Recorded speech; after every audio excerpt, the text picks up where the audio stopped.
Hello and welcome back to Getting Lost with myself, Gooder, and my friend. Dan, and today we're getting lost in the episode Outlaws. Yeah, so this one's a bit different. It opens cold open straight into a flashback.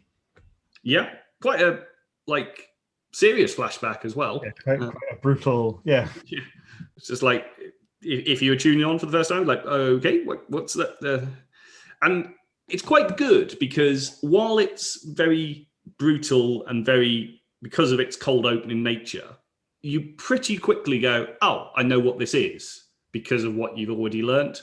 So I think it works quite well in that regard when a lot of cold openings can be a bit confusing, but yeah, this one had just enough where you're sort of concerned about what's going on, and then you kind of put together maybe sort of 2/3 of the way through that little sequence. Oh, this must be what Sawyer was talking about in his letter. yeah, But it's seeing it is definitely more brutal because while you've got the broad strokes of it in your mind, you hadn't sort of appreciated the enormity of the kid actually under the bed and the dad sitting down on top of the bed and doing it there.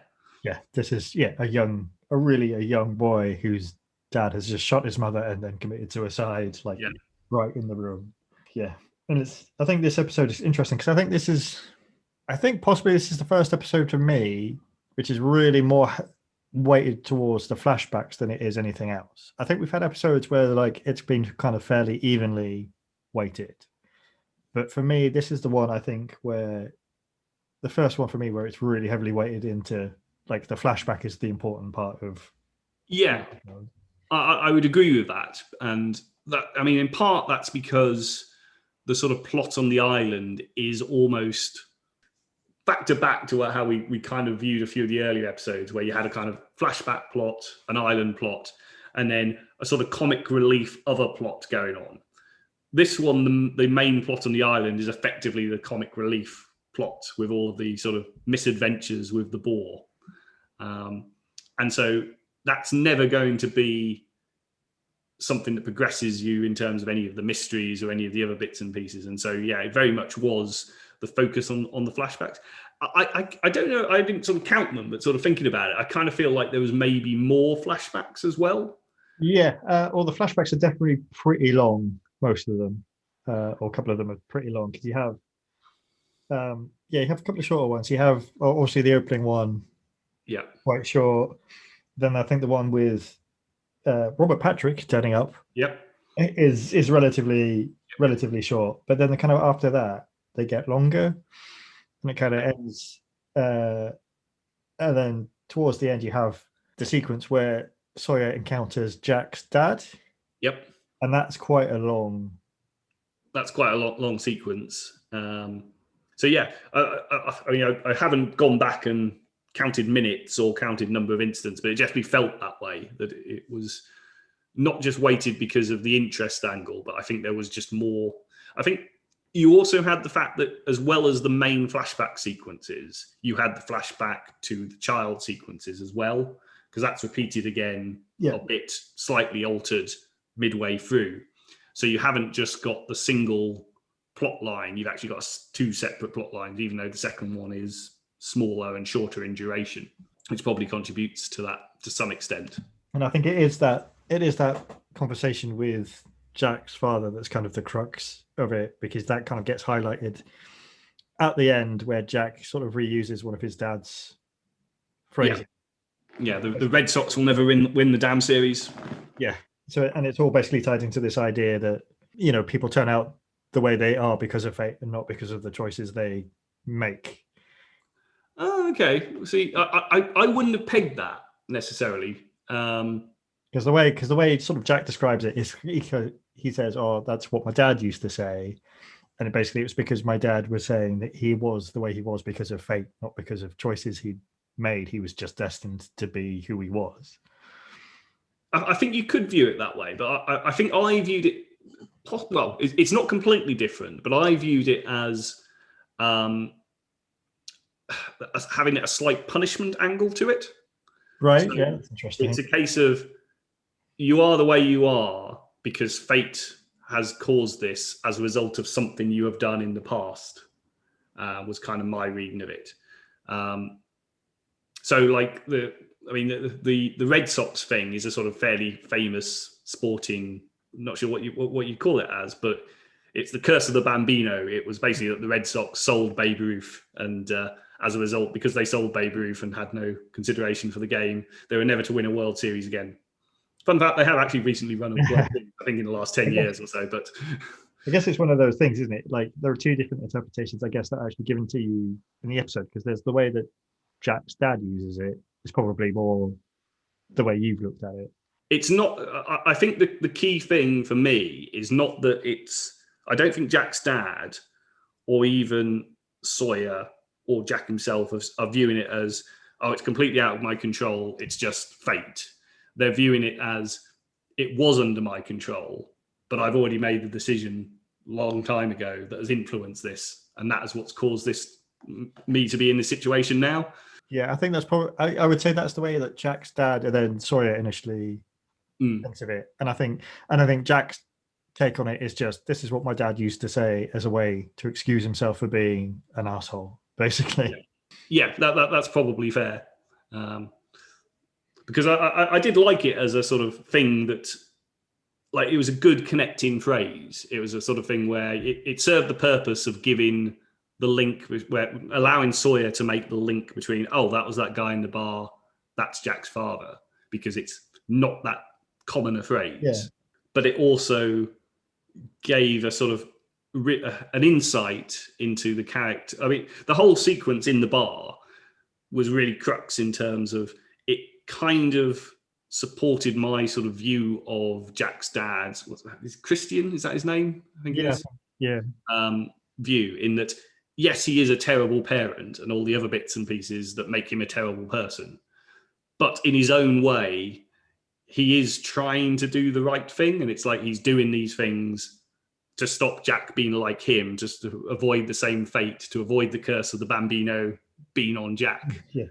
And it was good to get that, because that was always the sort of ambiguity that we got in the previous 2 episodes, where Jack is looking at his past, and particularly the one where he gets his dad fired, which I can't remember the name of the episode of, where I was always in that sort of 2 minds and going, well, yeah, he's definitely is a prat, but I can see where there's like an underlying, like this isn't like, they haven't created a character who is just a stereotype rubbish parent. There is underlying reasons for it. There is an interesting, I think, there's an interesting couple of lines in that conversation between Christian and Sawyer, where he's saying, oh, my son thinks he's betrayed me, that I don't love him because of it. Obviously referring to the disciplinary case, and then kind of saying, oh, I still love my son. And even going as far as saying, actually, that made me proud that he effectively did what he would never have done.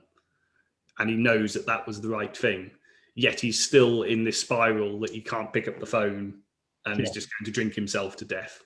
The albeit it's quite silly, the boar thing then rolls into that theme of, I guess, like kind of positioning your problems onto something else. Yeah. Whereas obviously we've had that kind of idea before from around Sawyer, that he uses like that obviously horrible incident in his childhood as the reason why he is who he is now, and kind of refuses, or to some extent doesn't accept responsibility for choices he has subsequently made. And then kind of with the boar thing, it's all this kind of like he's pushing the blame for a bunch of stuff onto the boar. Yep. Well, I think it's the thing about this episode is you've got all that stuff with Jack's dad, but actually the character of Sawyer and where he is at his point in life becomes really interesting, because when Robert Patrick meets him, which I think is in America, but it doesn't really matter where it is, but he meets up with him. He very specifically makes mention that Sawyer is not a killer, that I can't quite remember the line, but it's very much you're not the sort of person who would kill me. And he seems very definitive of that. Yet he obviously sets then Sawyer up to go and kill someone for him effectively. Yeah. And it's really that bit's, I think, the bit that's really interesting, that he's clearly had a fairly outlaw type existence. He's clearly cheated and robbed people, but he has never crossed that line. And then he's effectively tricked into believing that, oh, this is the man who caused me all the issues in the first place. And even then, even though he's got the gun, he's in the position, he doesn't do it. And there's mirrors here of like what we've seen with Kate in terms of what's going on. But then he has the conversation with Jack's dad, who is, we know, a really bad influence on people. And then he goes out, makes the decision to, because he's basically convinced by Jack's dad that this will make him feel better. This is what he needs to do. Shoots the guy, realizes he's been duped. And then that's the point where we're assuming very little time has passed before he's then on the plane. Yeah. Because he's just met Jack's dad, who dies presumably that day. So there can only have been a few more days that has gone on. So Sawyer on the island is now not just the confidence man that we've seen in the past. He's the confidence man who's just basically had his world rocked and his sort of world views and ethics sort of torn asunder because he's had this trick where he's suddenly had to kill someone, which he's never done before. And that's clearly the sort of elements to it. I mean, there's that lovely little bit with Locke, where Locke tells the story of his sister dying. And we learn a few interesting things about Locke, about the fact that he had a sister who died, he was in foster care, and all just in a kind of throwaway conversation. But he effectively makes the story of the boar is probably the guy that Sawyer killed. That's the kind of mirror of it, because he tells the story of the dog that's his sister, and the by extension, the boar is, I can't remember the guy's name that he shoots, but who he believes was the original Sawyer. And he's the one who's causing him grief. And it's that interesting question that we see again in Lost is this just the character's mind projecting that? And he feels like he's being harassed by the boar? Or is it the island or something in the island going, here's a boar? Is it legitimately happening? Yeah, and I think a really nice little moment in that sort of story that Locke tells at the end of it is, I think somebody says, oh, so you think, the dog was your sister, your sister, and Locke like pauses for a moment, kind of gives this kind of half smile and says, no, that would be silly, which I think is a nice little moment, because so far, like, Locke is the one that we've been shown that kind of believes the most in paranormal stuff.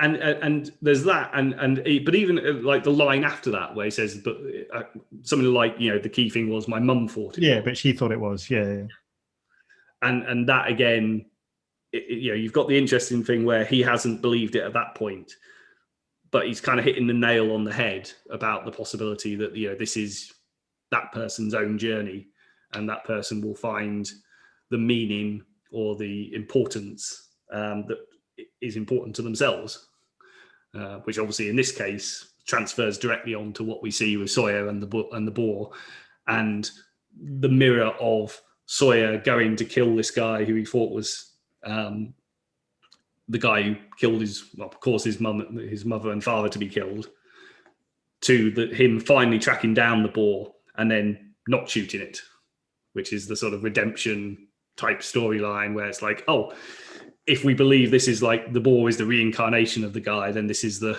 Sawyer initially doing what he did before, running out there to try and kill the boar and stop him from harassing him and stop him causing him pain, and then realizes at the last minute, no, it's just a boar, let it go.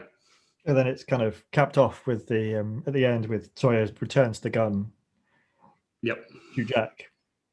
And then, although Sawyer kind of makes out that he's done a deal with Kate to return the gun, he hasn't. That's not the deal that he made with her. So he's doing it off his own choice, although he's pretending otherwise. And we also get some, I guess, kind of reinforced a few extra things about Kate as well, when Kate and Sawyer have their little drinking. The I have never. The little drinking competition or drinking game, where the main thing from that is we've got the confirmation that both of them have killed someone. That was the kind of main line from it. And we get and the other aspect is that Kate was married And she says it didn't last very long. So the kind of question there is, was that because she killed him? Because we know that thing about she killed the man she loved. Yeah, the man she loved. Yeah, so there's a few interesting bits there. I mean, it was quite a lot. The dynamic between those two has been strong throughout, and it was interesting. I think Sawyer even makes the point as one of the sort of rounds of the drinking game that she's effectively made an excuse to come out and spend time with him. Yeah. Essentially, she's there because she's spoken to Jack about getting the gun back.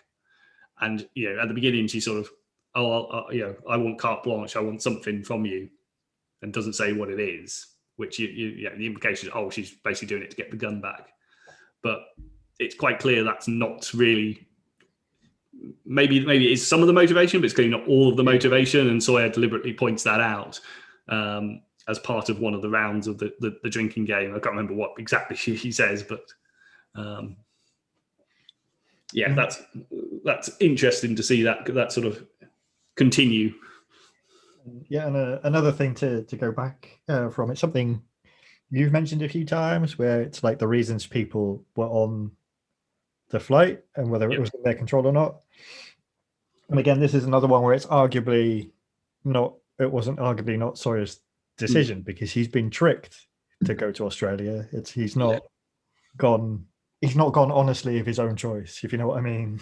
Yeah, I mean, one of the things that I was trying to figure this out earlier today, and I don't think I've got all the pieces to the puzzle yet, is the exact timeline that's gone on with Sawyer.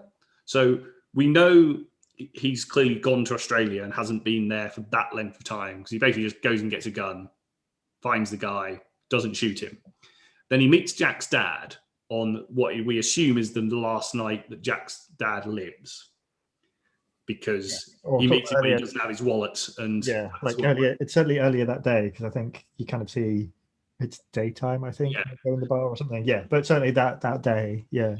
And we know therefore that Jack's going to come over in a couple of days, or not less than a week, and then fly back with the body. But we also know that somewhere between that point and Sawyer being on the plane, we've seen Sawyer in the police station when Jack came over. When we see him when Boone is talking. It's Boone, isn't it, who's trying to find. So that there's a missing piece somewhere. It's like, well, how's he ended up in a police station? And you assume it can't be for the murder of the dude, because otherwise he definitely wouldn't be on a plane on his own. Yeah. Yeah, it's clearly a minor crime that he does get picked up for, it seems. Yeah, so there's definitely still a slight bit missing in terms of how he's ultimately ended up on that specific plane. But yeah, he's been sent to Australia not on his own on his own free will, but has been tricked in terms of doing it. Well, the main timeline on Sawyer that we know of is obviously that horrible thing happens to him when he's a child. Yep. Then we pick him up when he's a con man, kind of relatively. We have some flashbacks where he's relatively early in doing it. The first time we have flashbacks on him. Yep. Then there's that kind of section where he sets up that family, but then pulls out of it when he sees the kid. Yeah, sees the kid, and then we move on to what we covered in this. Oh, we did also get Whispers in the Forest again. Yes. So it is because he asks Saeed, "What did you?" Yeah. And you have yet again them not actually answering the question to each other, because I couldn't quite make out if Sawyer. I feel like there was possibly words, but I couldn't quite make out what, if anything, like Sawyer did hear. But again, we probably aren't supposed to know exactly what it was that he heard. But I've not sort of gone back and kind of rewatched those little bits, if you know what I mean, to kind of try and figure it out. I guess the other little bit we get from that is Saeed is kind of has decided that he heard the voices because he was delirious. Yeah. So he's fallen into he again sits very nicely alongside Jack in that so far any of the sort of supernatural bits and bobs, he's found a rational way of explaining it away, which seems to be there's a little bit of a divide within the group of those who are sort of predominantly on the science rational as an explanation for this. So then on the other side, there's like Locke who's like, "This is magic." Yeah. Other things in the episode, I mean, there were some quite nice bits and pieces around Charlie, which is good that they actually had some follow up to what happened in the previous episode. So how harsh is it that apparently everybody's left Charlie to bury Ethan? That seems quite harsh. Yeah, it's like, I know, you've demonstrated you're concerned about him, that you're concerned about him having post-traumatic stress disorder. Here's a hint. Maybe assign someone else to do the job of burying him. Well, I mean, I think they may do a throwaway line that was like, Charlie was like, "Oh, I insist on doing it myself because I killed him." But like, it definitely doesn't seem like the sort of thing that. Yeah, and like the only person who apparently expresses any will to help is Hurley. It is like, really? Like that's the only person who's going to help do this? Yeah, and I think the bits that were better were the bits with Charlie and Saeed. So, you had the sort of slightly comedy bit where Hurley sort of goes up to Saeed and said, "Oh, did you get that Gulf War syndrome?" And it's like, no, wrong side. Yeah, then they do have a conversation, don't they, where it's Charlie and Saeed, and like it's quite a good way of doing it because they're both like, "Yeah, we totally thought these people deserved to die." Yeah. Or Saeed's basically like saying, "Oh, I totally thought the person I killed deserved to die, but it's still going to be with you, like even if like there's a good reason." And it has a nice resolution to it because earlier on in the episode, you have the bit where Claire comes up to Charlie and Charlie's the one who walks away, even though Claire's sort of inviting him to go for the walk or whatever it was, which is the exact opposite of the way Charlie's been behaving up to that point. And then you have the nice interaction with Saeed, and I think the line was something along the lines of, "You're not alone. Don't pretend that you are," which I think is a very apt line for several of the things that we've already experienced in Lost, not just for Charlie, but the number of people who are constantly sort of going, "Oh, I need to deal with this myself. I need to be alone." And Saeed himself just going on his walkabout is kind of, "Oh, I've learned that lesson."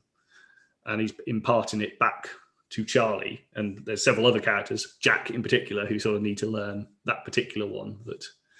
And it's then nice that it's Charlie then goes and takes that walk with Claire, which he didn't decline to do earlier in the episode. So I thought that was just, it was a very nice way of acknowledging the trauma of the previous episode, moving it along a bit, and, a nice, believable way of Charlie starting to get over it as well. Yeah, it's quite odd, isn't it, really? Because like the episode before, like on a surface level, the episode before is like more dramatic because there's the action and the chasing, and then like a big death at the end. But arguably, this episode actually moves a lot more stuff on. Yeah, I would agree entirely. I mean, I think I described the last episode as being, in retrospect, quite a weak episode, even though, like, when you're watching it, it holds your interest really well. But it's not an episode that you'd ever really reference back to, apart from the fact that, oh yeah, that was when they killed Ethan. You didn't gain anything. While this episode, you gain quite a lot in terms of understanding, particularly of Sawyer, but also of Kate, also a little bit of Saeed, and a bit more of Charlie. So it's very good on that side. Yeah, and also arguably Jack and his dad. And it's interesting they managed to do that predominantly with the flashback things and the character connections that we kind of starting to see getting even more interlinked.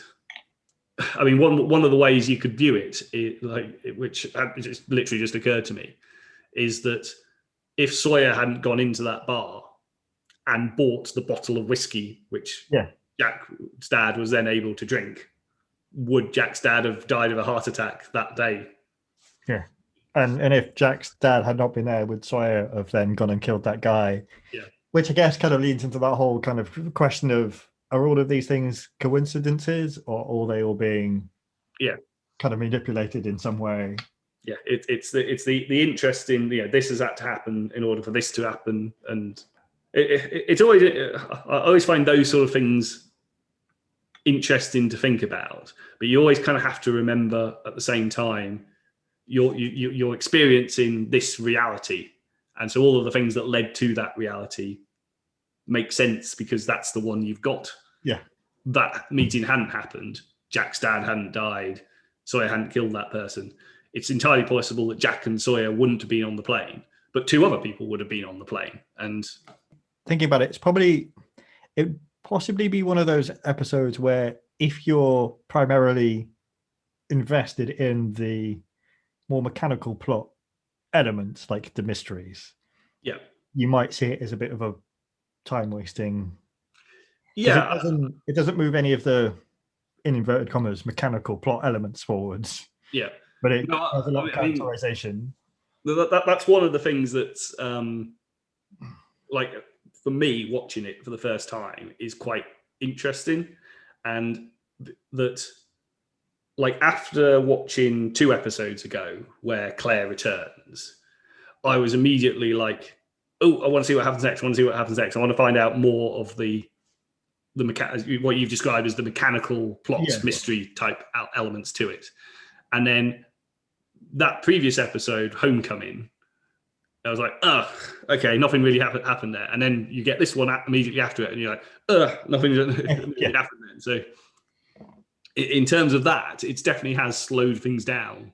But at the same time, because I've watched each episode twice, this one in particular is one where the second time around, you're not that invested in desperately trying to find out what the next thing is going on. So you're picking up all the other kind of stuff. Yeah. And it actually allows you to go, oh, okay, yeah, I didn't realize that. And really actually appreciate the characterization building that's going on in terms of this type of episode. So yeah, it'd be interesting how people rate all of these episodes. Because I think we did one stage sort of think about, should we do like a scoring for all of these episodes? And I just thought that would be really hard to do. Yeah. And it's episodes like this that if you were watching it in the context of like, very much depends what you want out of it. And even it's not like what you necessarily want overall, it's what you want at that time that you're watching that episode even. Because I reckon there'd be a massive difference to how you would view this episode if you were sort of binge watching like a whole series at a time versus if you're watching them sort of steadily over when they were released type thing. Well, it's quite interesting because I've just had a quick look at like not the best barometer because none of these kind of things are, but I've had a look at the episode ratings on IMDb. Okay. And this episode and the episode before are actually pretty close. So Homecoming, it has 8.4, and this Outlaws has 8.7. Okay. What's a sort of standard like? So most of season 1 seems to be around that kind of 8.5. Okay. Ratings. So the highest ratings are kind of the pilot, which gets like a 9.2. Okay. And then Walkabout, which is the episode. Yeah, I thought that would be it's a high score. Yeah. Because everybody loves Then most of the other episodes are kind of around that 8.5 level. Surprisingly, the Boone and Shannon one has 8.9. Okay. Not big why.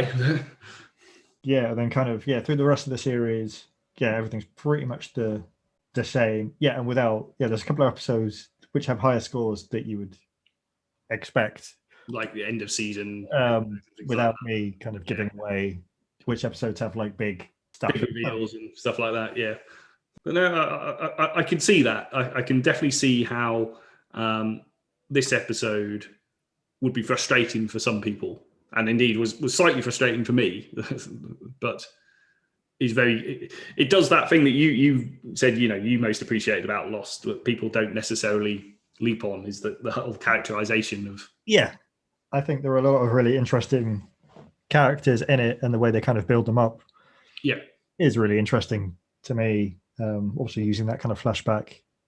I mean, Sawyer's one of those ones that like I'd be interested. I'll have to go back and listen to earlier episodes of this podcast. You should too, people out there. I mean, like the first couple of times that we've talked about Sawyer, you've really been like, "Oh, Sawyer's rubbish." Yeah, that's what I'm pretty sure that's what my impression was of him. But it's definitely building as you sort of get the more and more layers and the realization that it's a lot more going on here. And actually, he's potentially a lot more interesting character than someone like Jack. So yeah. I mean, I think that's like I've said before, like I've always really liked the character stuff in Lost, and then the kind of added crazy twisty mystery bits. Yeah. Are kind of almost just like extra, like icing, I guess was a way of describing it. Yeah. Like an extra kind of hook, I guess, initially. Like the first time you're watching it, they're the initial hook to keep you kind of, for me, I would describe like the mysteries. It's like, that's the hook to keep you watching. Yeah. But for me, the characterization is the actual, I'm trying to think the best way to describe it, like the actual kind of value, like the actual. Yeah. This is the thing that the show did well, which you won't necessarily appreciate, but it's not the core element to it, but it's the thing that probably set it apart from countless other shows. Yeah, well, I think because obviously we had a lot of, after Lost became a hit, there were a lot of shows afterwards that kind of looked to try and ape that formula of there's a crazy thing going on, what's the craziness? But none of them really lasted beyond a couple of seasons. Well, that's it. I mean, I think not quite every character but Boone has definitely gotten better and more interesting. Boone just rubbish. Yeah, Paul Boone. He's the comedy point of everything. Yeah, if you want to kill off a character Lost, Boone wouldn't be bothered by. Yeah, you're gonna get rid of one. Yeah, I'm trying to think of some of those series now, because there was the show where everybody in the world passed out for so many seconds or something.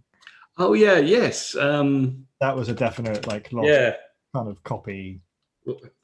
I watched that. I didn't watch Lost, so I didn't watch Lost, but I did watch that. And I don't think that lasted.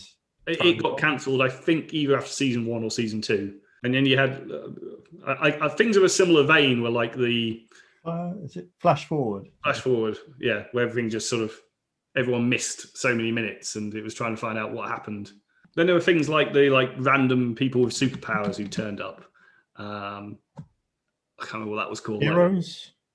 No, it was like it was called like a number, like the two. Oh yes, yeah. I remember that, the 100. Was it the 100? Yeah, it was. Well, that one apparently lasted like 5-6 seasons. Okay. I always remember Prison Break being part of this kind of batch of shows. Okay. I saw the first 2 seasons of Prison Break. But I know Prison Break went on a long time, but I know people have said like it's only really the first kind of couple of years of it that really work. Yeah. Well, my understanding was basically, well, season 1 and season 2 were largely like they didn't have any supernatural or weirdness particularly to them. They were just sort of really well crafted thing. But it was one where Prison Break was basically season 1 had a really good premise and worked really well because they were going to do a prison break, and it was all and it ended with them doing the prison break. So unsurprisingly, all future seasons were like, how do we shoehorn our concept and characters into something that we don't really have? We've been imprisoned again. There was another one where like a chunk of the population disappeared. It was like Left Behind or something. Like, what was that? I don't know if that was the same sort of time period or if that was later.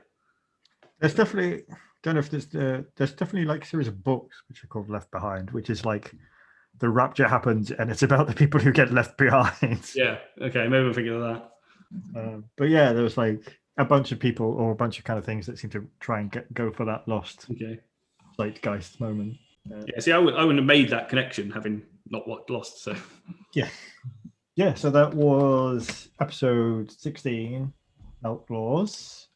16 Outlaws. Yeah. So again, do feel free to join in with your comments below and join us in our discussions and tell us how like crazy we are about how wrong we are about the show or something. And join us next time. I'm trying to look up what's next. Next time is an episode called In Translation, and the Wikipedia article suggests it might be a Jinn episode. Yeah, so next time, Lost in Translation, without Scarlett Johansson. Which is a shame, but we'll make do. We'll take what we've got, right? So we'll catch you next time.